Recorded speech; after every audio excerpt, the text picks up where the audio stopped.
বহু হাজার বছর আগে পৃথিবী ছিল গভীর অন্ধকারে আচ্ছন্ন। তখনও সূর্যের আলো এই গ্রহে এসে পৌঁছায়নি। চারপাশে ছিল নিস্তব্ধতা আর এক অজানা শূন্যতা। মহাকাশে ভেসে বেড়াচ্ছিল অসংখ্য গ্যাস ও ধূলিকণা। সেই কণাগুলো ধীরে ধীরে একত্র হতে শুরু করে।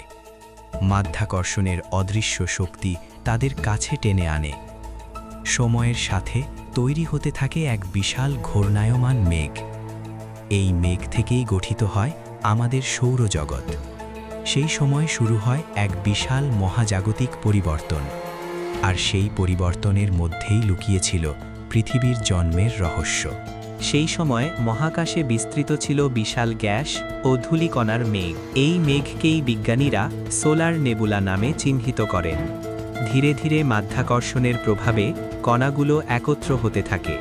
ছোট ছোট কণা পরস্পরের সাথে সংঘর্ষে জড়িয়ে পড়ে। প্রতিটি সংঘর্ষের ফলে তারা আকারে বড় হতে থাকে। এইভাবেই গঠিত হয় গ্রহ তৈরির প্রাথমিক ধাপ। সেই প্রক্রিয়া থেকেই এক সময় জন্ম নেয় পৃথিবী।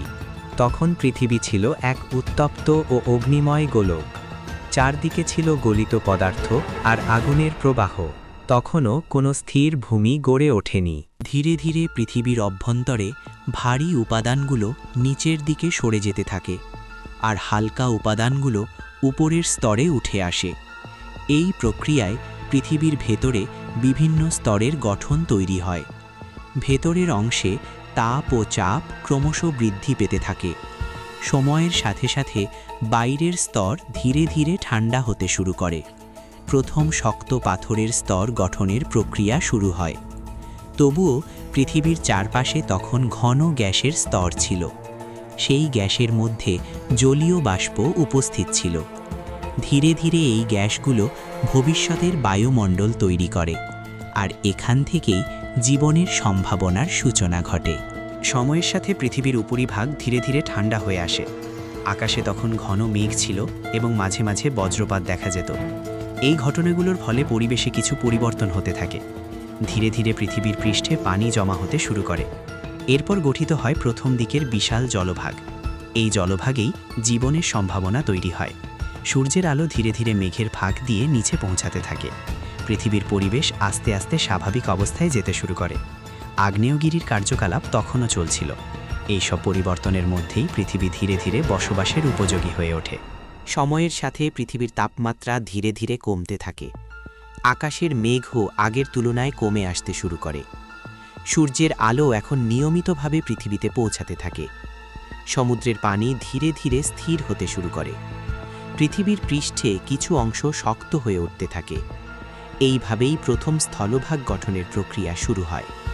ভূপৃষ্ঠের বিভিন্ন অংশ ধীরে ধীরে নড়াচড়া করতে থাকে। এর ফলে পাহাড় ও নিচু এলাকা তৈরি হতে শুরু করে। পৃথিবীর ভেতরের শক্তি তখনও বাইরে প্রকাশ পাচ্ছিল, তবুও বাইরের পরিবেশ ধীরে ধীরে শান্ত হয়ে উঠছিল। সময়ের সাথে সমুদ্রের গভীরে বিভিন্ন ধরনের রাসায়নিক পরিবর্তন শুরু হয়।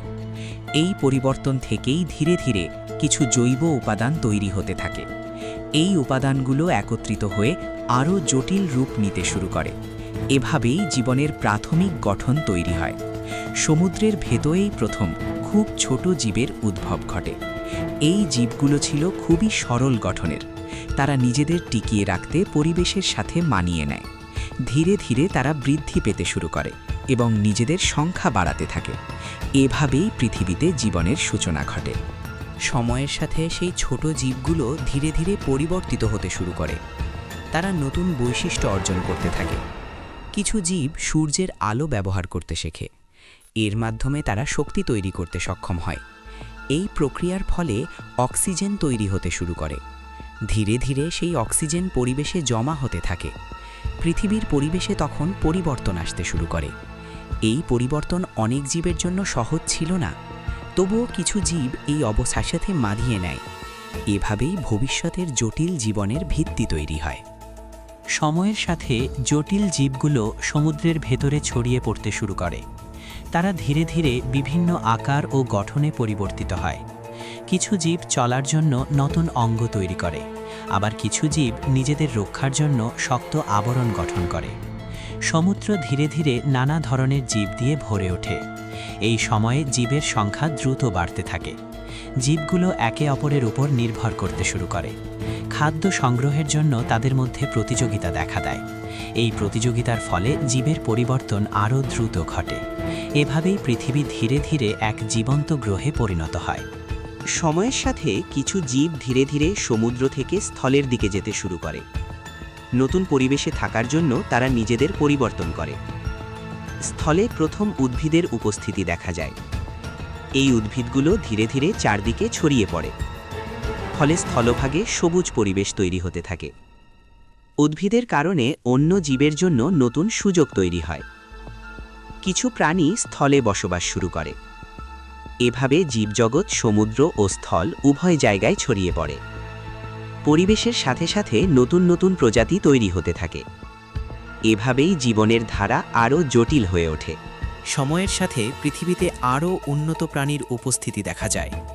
ধীরে ধীরে তারা নতুন ক্ষমতা অর্জন করতে শুরু করে। এই ধারার মধ্যেই মানুষের পূর্বপুরুষের উদ্ভব ঘটে। তারা আশেপাশের পরিবেশ সম্পর্কে জানতে শেখে। তাদের চিন্তা ও বোঝার ক্ষমতা ধীরে ধীরে বাড়তে থাকে। মানুষ আগুন ব্যবহার করতে শেখে এবং নতুন কিছু তৈরি করতে শুরু করে। এভাবে ধীরে ধীরে সমাজ ও সংস্কৃতির গঠন শুরু হয়। পৃথিবী এখন জীব ও পরিবেশের এক সমন্বিত রূপ ধারণ করে। এই দীর্ঘ যাত্রার শুরু হয়েছিল অনেক আগের সময়ে, আর সেই পথ ধরে আজকের পৃথিবী গড়ে উঠেছে।